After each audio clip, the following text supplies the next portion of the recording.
All right. You know where I am? I'll tell you where I am right now. I'm on ComedySchoolsRadioNetwork.com. I'm also on YouTube.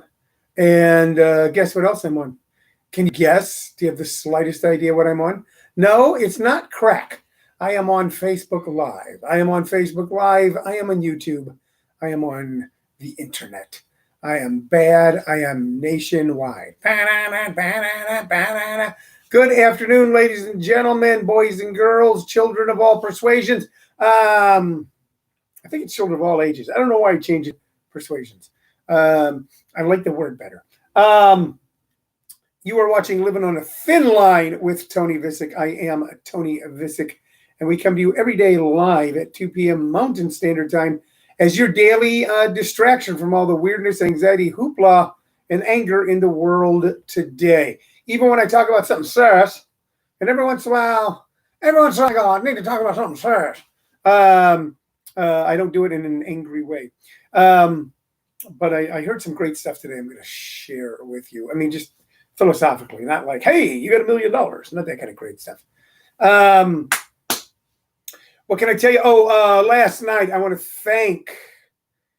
thank Paul Green at Jim Perry and Kevin Brown for entertaining people last night on our live Zoom show. Tony Vicich Presents Sunday Nights Funnier. It was a great show. These guys have done these shows before. It's kind of hard to get comics to do these shows right now because they're afraid.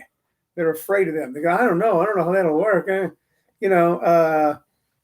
you realize how much, and you know what? And some of them have legitimate reasons, like I got a weird looking face, so I can get that. Okay, but the ones who've been doing it with us have been having so much fun, and we've been having so much fun putting these shows on. So once again, thanking Kev the All-Star, Jim Perry, and Paul Green. And Shirley and I have fun putting them on. We do. It's so cool. I was thinking about something today, and I just want to share it with you. Because talking with some friends of mine, some things that they're going through, and hearing some things people are going through. And I'm just going to say this. If we shut down this world over the disease of alcoholism, the way we've shut down over coronavirus, this world would never open. This world would never open. So I realize you're not going to catch alcoholism by someone coughing on you. But still in all, it's a disease that affects millions and hundreds of millions of people everywhere. Disease of addiction and alcoholism, and kills hundreds of thousands of people every year. So we somehow cope with it. And I hope you're coping with whatever you got to cope with today. If you're looking for updates on my dog, and a lot of you tune in to go, you know what? We don't really care about you, Tony. I mean, blah, blah, blah, blah, blah, blah. But let's have updates on Roscoe. Roscoe the dog, the black and tan dog who's mostly lab and partly something else. And I'm not going to, and he's usually full of all sorts of things. He had his stitches removed today, and he's safe and sound. And I was thinking about fear today and anxiety and how much worry I had about my dog having a big mass on his spleen. And I realized that the dog wasn't worried about it. The dog had no idea he had a mass on his spleen. The dog did not for 1 second go, son of a bitch, I got a mass. How did this happen? Why is God punishing me? Oh my God. And I was going to do so many things. Like nothing. All he knew is that he didn't feel like running around as much as he used to. So I was the one that was worried. How much worry we take on, I don't know, man. I do not know. Like I said, we had a great show last Sunday. Look for tonight on my Facebook page, Tony Vicich, where I'll announce our Father's Day show. We're going to do a show on Father's Day. Now, after that, we're going to start shaking it up a little. We're going to start having the Tony Vicich Presents show on different nights and try some different formats and keep it alive. Try to keep it liven it up. So you'll want to watch for that, because the only constant is change, and the only thing I change every day are my shorts and pants and socks. I change my socks and my shorts and my pants every day. Same shoes every day. Sometimes I change hats. I change shirts every day too. So you know what? I change a lot. Well, that's what I meant by shorts. I wasn't going to say. My wife said underwear. No, I do, and I change them every day. And I make sure. Here's I have problems of abundance in my life. I have about 150 black Calvin Klein T-shirts. Would you say 150, Cheryl? Or is it more like 50 to 75? 75. By about 75 black Calvin Klein T-shirts. I've got dozens of black shirts with collars, and I've got a 30-day supply of underdrawers. So I'm ready for anything. I'm ready for the apocalypse, the ho-apocalypse, the who-apocalypse, the where-apocalypse, apocalypse, the apocalypse. I'm ready for it all. I'm ready for apocalypses. Don't even have to put the first vowel or any group of consonants in front. I am prepared for apocalypses. So why am I in such a good mood? Because I took a nap right before the show. Usually, and people go, well, that's what old guys do. Old guys take a nap. And it's true. Old guys take a nap. I can't say that that's false because I am, by some accounts, an old guy. And I do take naps. But I was taking naps when I was young. I've done a lot. I've got something hanging on my Shirley. Go over there and okay, would you please? I don't want to order people around. The little door knocker. I'm not talking about anybody's knockers. Don't get weird. A little door knocker on the door there. I'm going to show you something. My daughter made this for me when she was 10, which was 20. Well, I don't want to say how 20 years ago. All right, look what it says. I don't know if you can read that. Can you read that? It says, "Halt, I am taking a dad nap." And she made that for me and said, there, then you can hang it on your door. When she and I lived in Southern California, when she was in grade school or junior high. And that way I'll know. And I've had it to this day, and it still hangs on my door here in lovely Arizona, California. I don't know what you're doing with yourself right now while this is going on. For some people, their lives haven't changed. Some people, their lives have changed dramatically. Some people are handling this very well. Some people are handling it poorly. Some people think they're handling it well, but they are handling it poorly. But I am always taking a breath. First off, I'm taking a breath to make sure I can take one. I'm always taking a breath and not acting out of anger or malice or anger, and allow myself to be calmed down before I have to make any sort of a decision. I was talking with a family member today who is, they were doing a Zoom business call from a Mammoth Mountain in California, where they were on a camping trip. And I thought that's the way to handle a pandemic if you can. You know, they still, there's some challenges in their life, sure, but they're still finding those things that will be fulfilling as well. And that's usually the first thing to go, isn't it? Whenever we're, Kevin Brown says, Seattle sure is handling it. That's one of those things. And another thing I heard today where someone was talking about politics and people getting upset about them or the world. And they go, you know what, but it's not my job. And I've been rattling that idea around in my head for a while. And it wouldn't really totally work because we all have to be involved to a certain level in things. But a lot of people, myself included, decide to take on at least a lot of worry or anxiety over things that are out of their control. They're out of their control. It's not their job.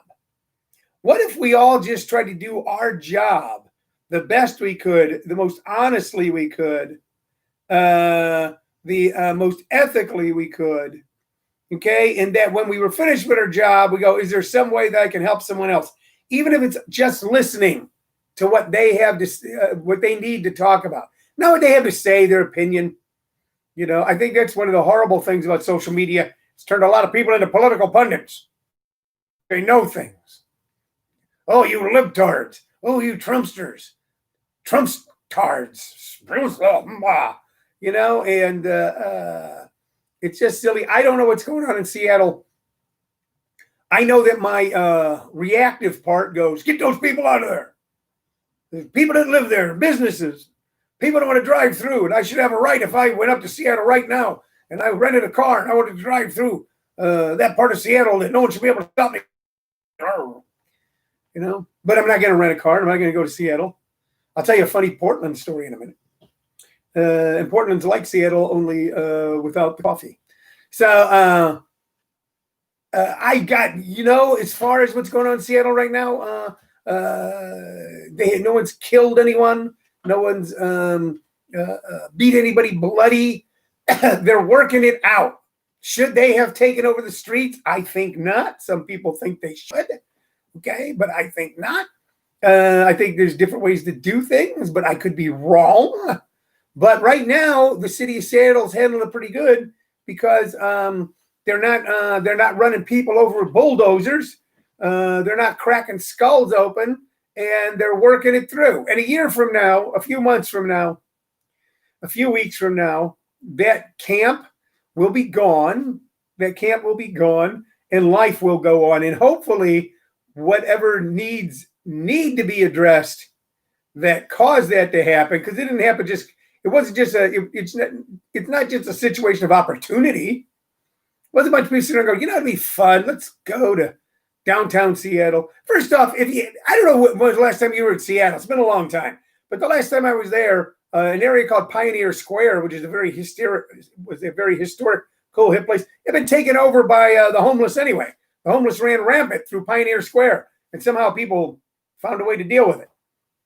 So now you've got activists and homeless have all kind of coagulated into one spot.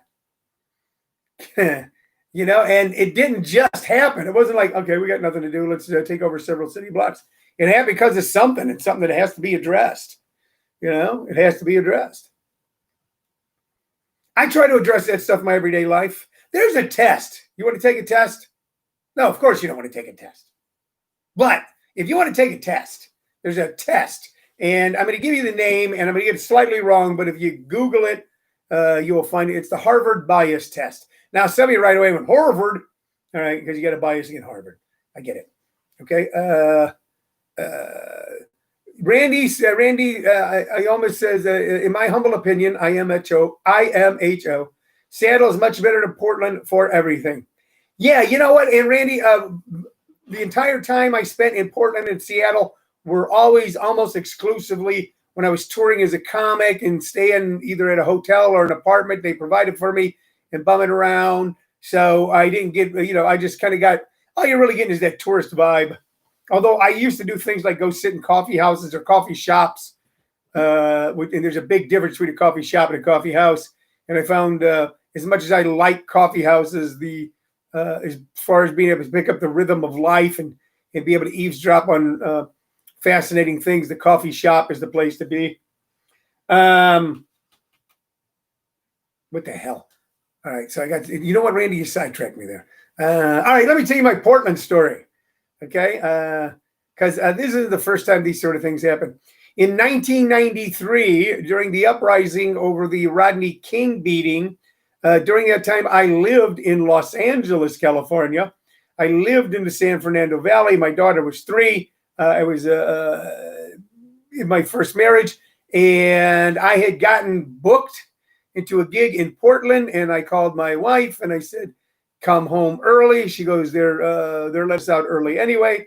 And I wasn't planning on leaving that day. As a matter of fact, I think it was a couple days before. And we took off for Portland in our little Honda Civic or Honda Accord. I remember stopping at a hotel on the way up near the Redwood Forests.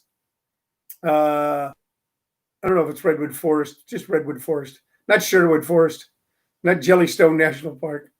And walking around amongst those redwoods in the quiet, majestic, spiritual serenity of the redwoods, realizing that my city, the city that I lived in at the time, the city that I still love, was in horrible turmoil. I'm going, wow, we're doing something wrong. We're doing something wrong. But thinking that I was, taking my family and fleeing to safety. Wow. What happened here?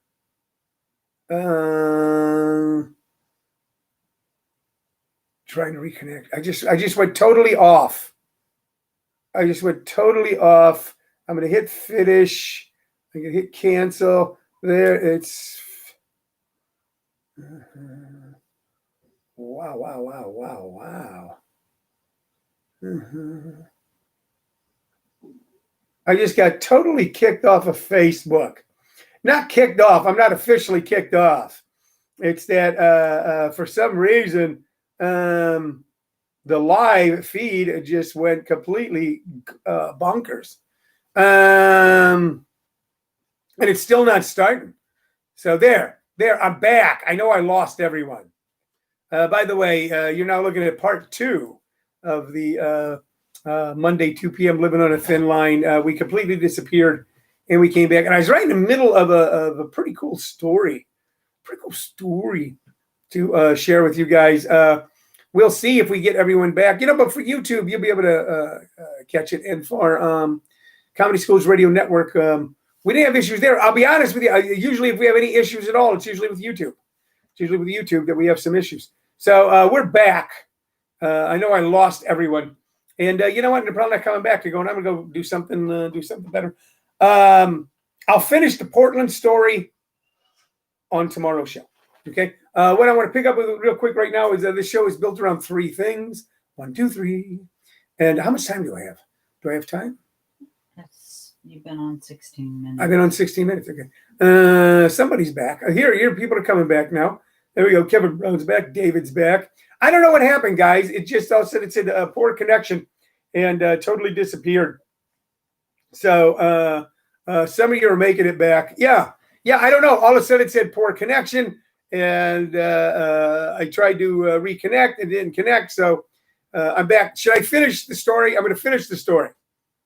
This will be a 2-parter. Okay. Anyway, during the Rodney King uprisings, okay, I left Los Angeles, going to Portland to do a gig.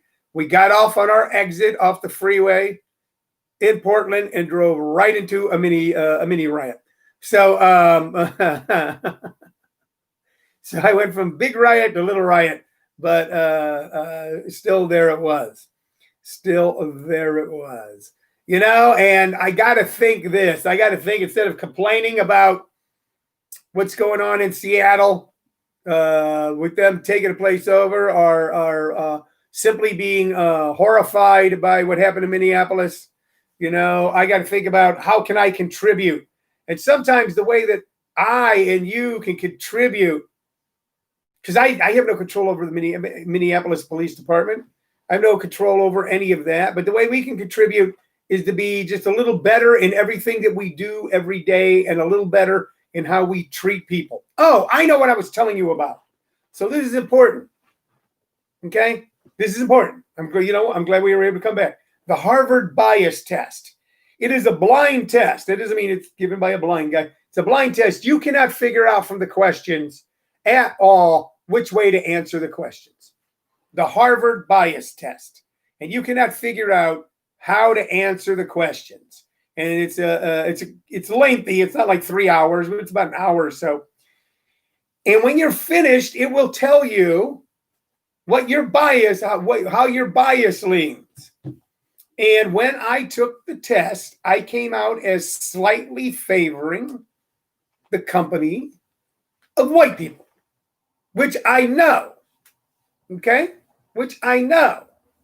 I have worked ever since, my dad was a closet liberal, and the attitudes, the racial attitudes and ethnic attitudes and class attitudes of my family, my neighborhood, my culture were not shared by my father, although he did not feel comfortable talking about it around his family, because then the whole Thanksgiving became about him not agreeing with their biases and prejudices. But he, from the time I was very young, worked very hard to convince me that all of that animus was wrong, that racism was wrong, and bias was wrong, and prejudice was wrong. And also I read the Constitution, and I also read, it said, all men are created equal. And I go, that means all men. Okay. And then I realized that all men meant all women, So if you get a chance, take the Harvard bias test, and it will tell you in a pretty accurate way where your biases lie. And by the way, if you don't like what the test tells you, That doesn't mean you're deficient. That doesn't mean you're wrong. That doesn't mean the test is wrong. It means you now have something that you can go on to improve yourself. And believe me, as long as you, yeah, I know, Tim. That's true. Tim Lawson said our parents did the same. There was so much of that where we grew up in the inner cities of St. Louis and then the surrounding counties later, where there were parents who did not share in the biases and prejudices and racism that was so prevalent in our culture. But for them to stand up against it, at a 4th of July picnic and stuff was just almost impossible. But so instead, what our parents did, a lot of parents, and I've talked to a lot of men primarily in this conversation with my age over the years, what our parents did was quiet, in the quiet moments, when they talked to us personally, when they talk to us about issues, and they go, it's wrong. It's wrong. What's going on is wrong. Tomorrow, I will tell you a great story about my father and how one of the most important things he did for my brothers and I to show us the insanity of racism and prejudice and bias. Anyway, take the Harvard bias test. You'll find out if you're a screaming racist son of a bitch. It's Kevin Rudd goes, what's the test called again? It's the Harvard bias test. That's not the exact name of it, but if you put it in Google, it will pull the test up. Fascinating stuff. We all need to, the more you learn about yourself, the more you can move forward. The more you learn about yourself, the more you can move forward. And I'm not going to force you to take it. I'm going to call you names. I'm not going to do any of that. I'm just telling you about it. Okay. Let me get to the rest of the show. Okay. Let me tell you this. Tomorrow night at 6 p.m. Mountain Standard Time, I'm doing a free intro for my stand-up comedy workshops. It's free. It's tomorrow night at 6 p.m. We're trying to expand our footprint because we have so much fun with what we're doing. We want to share it with other people, not just in Phoenix, not just in Tempe, not just in Scottsdale, not just in Maricopa. If you know anyone who could possibly be interested in doing a stand-up comedy workshop, go to comedyschools.com. Just copy and paste the meeting code and password and give it to them. And all I have to do is pop on. They don't have to do diddly squat. You know what? I don't really like that phrase. Diddly squat. You know what? That is a unappealing phrase to me. I'm not going to use it anymore. Cricket Gill pulled it up. Implicit Harvard EDU. So it's here. Cricket put it up. Thank you, Cricket. Put it up on the page here if anybody wants to take a look at it. I was when I took the test, it confirmed what I already knew about myself, and confirmed things that I want to work on about myself. By the way, you don't have to. I can live in my little bubble.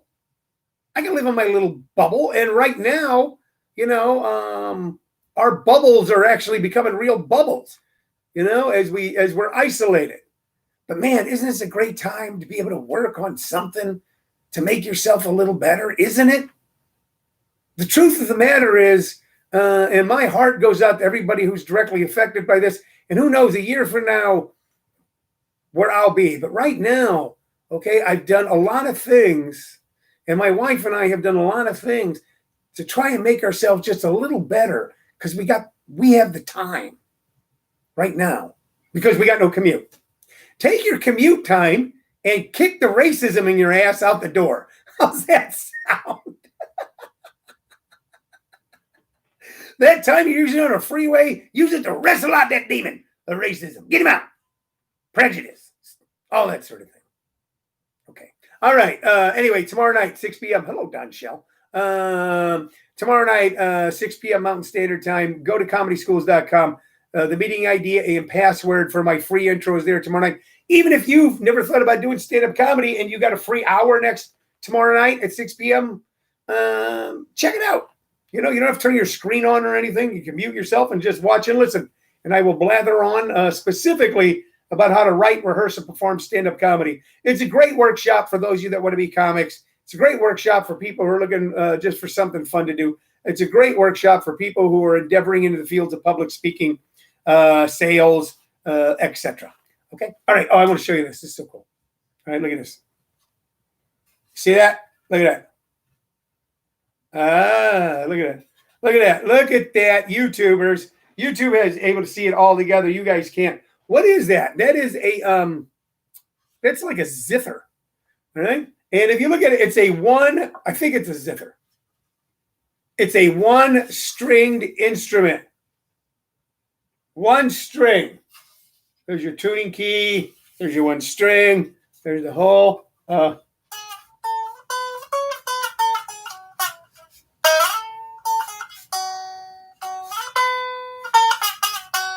it's so cool. And you know where I got this? You'll never guess where I got this. You'll never guess where I got a wooden one-string zither. You'll never guess in the entire world. Okay, you ready to do it again? Didn't it sound good?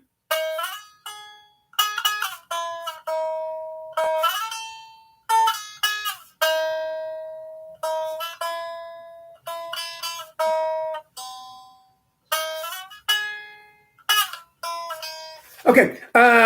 Yes. Okay. And you already got it. My daughter, my darling daughter, made this for me by hand.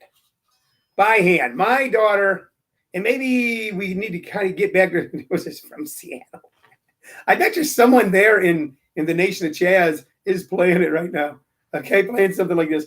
My darling daughter went into the forest and found a piece of wood that had fallen from a tree, and then cut it up and carved it, okay, and then went and got the nylon and bought the key and made this totally by hand.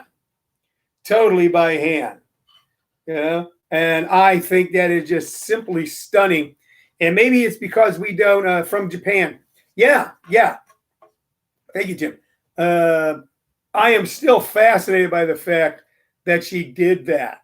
You know, my wife has one of those incredible green thumbs. I'll tell you a story that some friends of ours were moving from Arizona to Los Angeles, and they had a very sick aloe vera plant. They had just been sitting on a patio of their apartment and gave it to us. And now we've got about 50 aloe vera plants in the backyard because Shirley just has the magic touch and she takes the time with them, you know? And maybe we all need to find something like that. Maybe you all need to be able to do something from that simple. By the way, does anyone want? And by the way, if anybody wants an aloe vera plant, we are overran, and I'm not kidding. Let's see. Kevin Brown says the woods. Where is the wood from? Seattle, LOL. No, Kevin. It's you know what? It's from Bob Rocky's noggin. Bob Rocky's on right now. We might go a couple minutes long because so much of y'all were having such a good time. Yeah, you know what? So today I had a certain amount of anxiety, and once again, my spiritual maintenance is usually based on not having that third cup of coffee. But I got into a place of anxiety, so I wanted to do a bunch of yard work because I thought maybe I got coronavirus now. Maybe I got it. I was coughing when I woke up this morning. So I went out and busted my ass in the backyard, and I go, there, I don't think I have it because I just did a whole bunch of yard work. Glenn Vrumman's going to make fun of me for saying that I do yard work. He's on now. But I do, Glenn. I do, okay? And I trim my own bushes. One of you will make a very cheesy joke about that, and I'm just waiting for it. So maybe if we all set aside, if we're not, time to learn how to do something cool. If we can learn, if a girl in her, oh man, it just went off again. It's not man. You need to. Okay. Oh no, all right, we're back. We're back. Okay. If a girl in the if a 20-year-old girl or 23-year-old girl can take the time to go out into the woods and find a piece of wood and then carve that piece of wood all the way down and create a musical instrument that plays.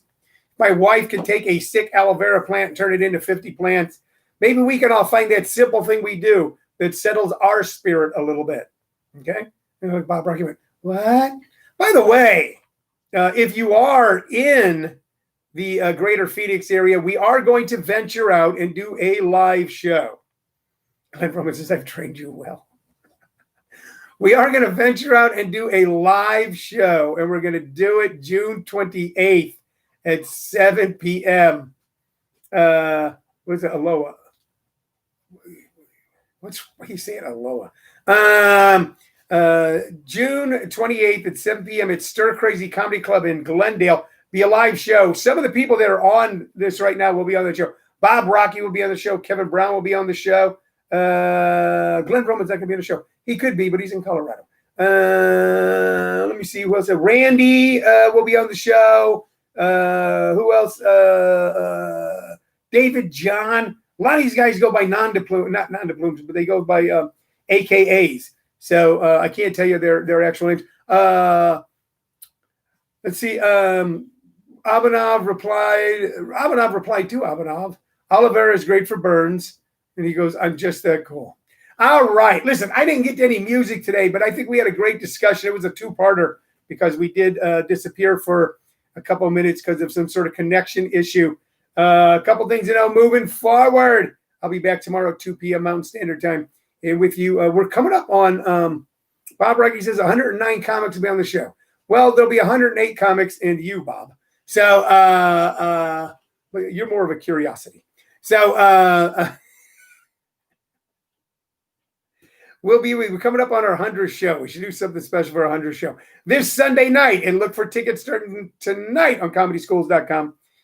This Sunday night, I will have a Father's Day special, the Sunday night Zoom show Tony Vicich presents. Please buy a ticket for that show. And also, if anyone's ever thought about doing stand-up comedy, okay, if you thought about anyone who's thought about doing stand-up comedy, tomorrow night, Tuesday, 6 p.m. Mountain Standard Time, free intro. Citywide, statewide, national-wise, worldwide. Go to comedyschools.com, copy and paste the meeting ID and password, and join us tomorrow at 6. Till then, I got to go. I miss all you. So many of you I know in person. Okay. I know. That makes no sense. I know you in person. I know so many of you I've seen in person. Some of you I grew up with. Some of you are recent friends. But I'm glad we can all get together for a few moments like this on certain days. I'm so glad we had this time together. All right, I got to go. I'll be back tomorrow at 2. My name's Tony Vicich. You've been watching Living on a Thin Line on ComedySchoolsRadioNetwork.com and Facebook Live. Bye-bye. And you too, YouTubers. You too. And your little dog too, Toto. Bye-bye.